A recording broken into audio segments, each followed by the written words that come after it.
आपण पाहत आहात BBC मराठी न्यूज आणि मी सुधीर भगत. आपण आत्ता आलो आहोत पत्रकार भवनमध्ये. या ठिकाणी जरांगे पाटलांच्या जीवनावर आधारित असलेला हा चित्रपट संघर्ष योद्धा हा उद्यापासून सर्वत्र रिलीज होत आहे. आपण भेटूयात या चित्रपटाचे नायक म्हणजेच रोहन पाटील यांना आणि त्यांच्याशी बातचीत करूया. धन्यवाद. मी पुढचा अभिनेताच आहे. आतापर्यंत ज्या ज्या विषयामधून आपल्या पुढे आलो राज्याच्या काल्पनिक विषयामध्ये काम केलं, पण येणाऱ्या 14 जूनला म्हणजे अगदी उद्या ज्या विषयातून आपल्या भेटीला येतोय, एक पहिलीच बायोग्राफी आहे माझ्या आयुष्यातली आणि एका खऱ्या व्यक्तीवरती, एका सच्च्या व्यक्तीवरती आणि एका प्रामाणिक व्यक्तीवरती ती बायोग्राफी. आणि त्या बायोग्राफीमध्ये त्या व्यक्तिमत्वाची मला भूमिका करण्याची संधी मिळाली. ज्या व्यक्तिमत्वाने स्वतःसाठी नाही संघर्ष केला, ज्या व्यक्तिमत्वाने समाजासाठी संघर्ष केला, समाजासाठी घर उद्ध्वस्त केलं, ते व्यक्तिमत्व आदरणीय मनोज जरांगे पाटील. त्या व्यक्तिमत्वाचं नाव यश हे आपण आता राज्यात नाही, देशात नाही तर जगात बघतो.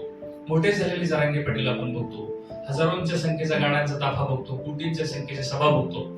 पण एक दिवस असा होता की एकट्याने चालू केलेला हा लढा हा आता इथपर्यंत आलेल्या लोकांनी बघितलं, पण लोकांनी हा लढा आणि ह्या लढ्यामध्ये त्यांच्या वाटेला आलेला संघर्ष आणि त्यांना आलेल्या अडीअडचणी ह्या लोकांनी अजून बघितलेल्या नाहीत. त्याच्यामुळे आम्हाला संघर्ष मनोज जरांगे पाटील ह्या सिनेमातून राज्याच्या पुढे जरांगे पाटलांचं यश नाही, जरांगे पाटलांचा संघर्ष आणि वास्तविक जी काही खरी गोष्ट आहे ती राज्याच्या पुढे आणायची. या सिनेमामध्ये मी आदरणीय जरांगे पाटलांची भूमिका एवढी सुंदर आणि तंतोतंत पार पाडली की मला खात्री की राज्यातला एकही माणूस माझ्या भूमिकेवरती बोट लावणार नाही किंवा टीका करणार नाही. एवढा सुंदर अभ्यास करून मी त्यांची भूमिका पार पाडली. कारण तसा पुढचा मी अहमदनगर परिसरातला जरांगे पाटील मराठवाड्यातले पडतात. मी भाषा शैलीसाठी जरांगे पाटलांच्या बरोबर 2 महिने राहिलो. मराठवाड्यातली भाषा शिकलो. जवळजवळ माझ्या पुढे सगळ्यात मोठं चॅलेंज होतं वजन कमी करायचं.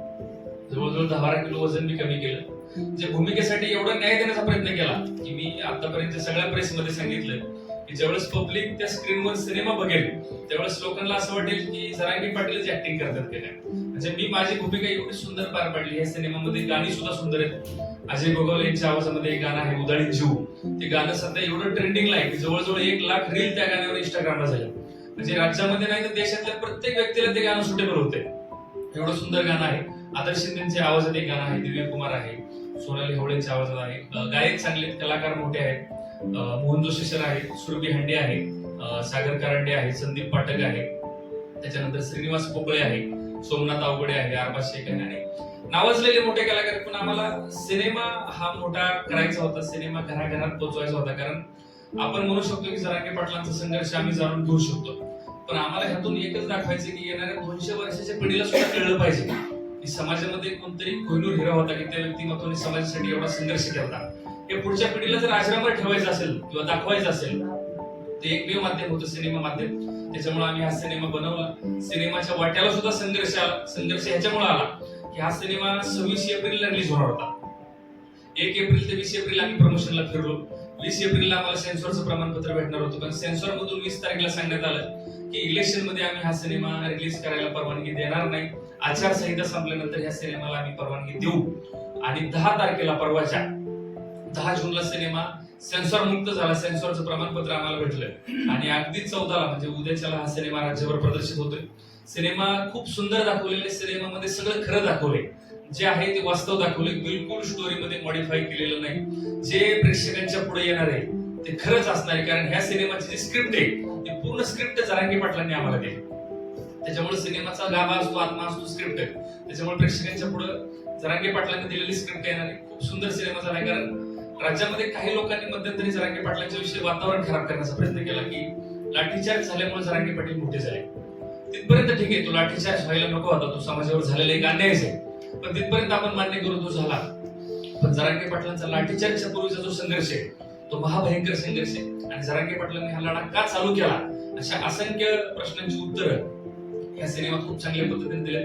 मी माझी भूमिका खूप सुंदर पार पाडली. आशा करतो की पुणेकरांना आणि राज्यातल्या जनतेला हा सिनेमा आवडेल. आणि सिनेमा आम्ही जरांगे पाटलांकडे ज्यावेळेस विचारायला गेलो त्यावेळेस जरांगे पाटील म्हणले माझी एक आट असेल तुम्हाला, मी तुम्हाला कधी म्हणणार नाही मला 10 रुपये द्या किंवा 10% पार्टनरशिप द्या, पण माझा एक स्वार्थ असेल. म्हटलं काय सांगा. माझा सिनेमा तुम्ही असा बनवा की राज्यातल्या सगळ्या जाती धर्मातल्या लोकांनी माझा सिनेमा बघितला पाहिजे. ह्या अटीवरती तुम्हाला मी परवानगी देतो. ठीक आहे, त्या हिशोबाने आम्ही पहिलंच सिनेमाचं नाव डिक्लेअर केलं संघर्ष योद्धा. कारण प्रत्येक जातीत जन्माला आलेला योद्धा, त्या योद्ध्याला संघर्ष हा अटळ असतो. पण आम्हाला राज्यातल्या प्रत्येक व्यक्तीला दाखवून द्यायचंय या सिनेमामधून की तुम्हाला संघर्ष करायचा आहे, पण तो संघर्ष कुणासारखा करायचा, तर तो जरांगे पाटलांसारखा करायचा. तुम्हाला आर्थिक पाठबळ नसो, राजकीय नसो, आबा म्हटले तसं शारीरिक सुद्धा नसो. कारण शारीरिक मी ह्याच्यामुळे म्हणतो की जरांगे पाटलांना कोणत्याही सिव्हिल हॉस्पिटलला न्यावं लागतं. म्हणजे ज्या व्यक्तिमत्वाला कसला स्वतःच्या शरीराचा सुद्धा आधार नाही, त्या व्यक्तिमत्वाने एक स्वप्न घेतलं, त्या स्वप्नाचं रूपांतर एवढं मोठं केलं. एक आदर्श देणारी गोष्ट आहे, एक प्रेरणा देणारी गोष्ट आहे. त्याच्यामुळे संघर्ष कसा करावा तो जरांगे पाटलांसारखा करावा. जरांगे पाटलांनी संघर्ष कसा केला हे जर बघायचं असेल तर येणाऱ्या 14 जूनला अगदी उद्या काही तासांवरती सिनेमा आलाय. आणि मला खात्री की राज्यातला सगळ्या जाती धर्मातला मराठा समाज तर या सिनेमाला डोक्यावर घेणारच आहे, पण उर्वरित समाज सुद्धा या सिनेमाला डोक्यावर घेईल. आणि मराठी चित्रपट सृष्टीतला मला आत्मविश्वासपूर्वक बोलावं वाटतं की जरांगे पाटलांचं नाव हे चित्रपट सृष्टीमध्ये एक नंबरला या सिनेमाच्या माध्यमातून जाईल अशी आशा करतो. सिनेमाला जवळजवळ 350 ते 400 थिएटर आता उपलब्ध झालेत.